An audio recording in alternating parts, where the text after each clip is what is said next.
আসসালামু আলাইকুম এভরিওয়ান। তো আজকে আপনাদের সামনে চলে আসলাম আমাদের যে শ্রদ্ধেয় বিশ্বপ্রেমিক আছে। তো এই বিশ্বপ্রেমিক আজকে আপনাদের সামনে কিছু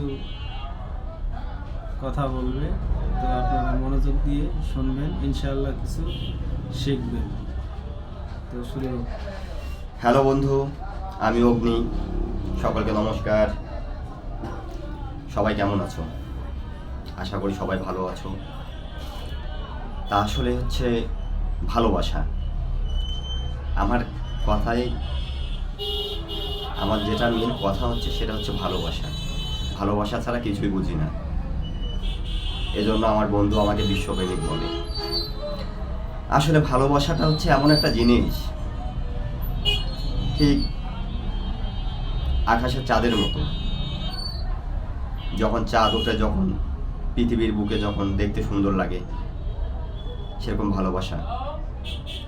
আবার যখন চাঁদ হারিয়ে যায় তখন কিরকম হয়, অমাবস্যার কালোর মতো হয়ে যায় পৃথিবীটা। ঠিক ভালোবাসাটাও সেরকম। যখন দেখবে যে মনের মানুষ কাছে আছে তখন ভালো লাগতেছে, আর যখন দেখবে যে মনের মানুষ কাছে নেই তখন ঠিক অমাবস্যার চাঁদের মতোই হয়ে যাবে জীবনটা, অন্ধকার। তা আসলে ভালোবাসা এমন একটা জিনিস যা এটা মনের ভিতর থেকে, মানে হার্ট থেকেই চলে আসে।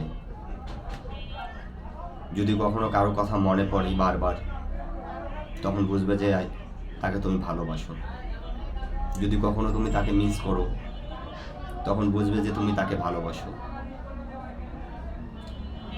আবার এমনও হতে পারে যে তুমি তাকে মিস করতেছো কিন্তু সে তোমাকে মিস করতেছে না, কিন্তু সেটা ভালোবাসা না, সেটা শুধুই আশা। এই আশাটুকুর জন্যই আমরা সকলেই বেঁচে আছি। মায়ের এই ভুবনে আশা নিয়েই বেঁচে আছি। যতদিন বেঁচে থাকবো শুধু এই আশাটুকু নিয়েই বেঁচে থাকবো।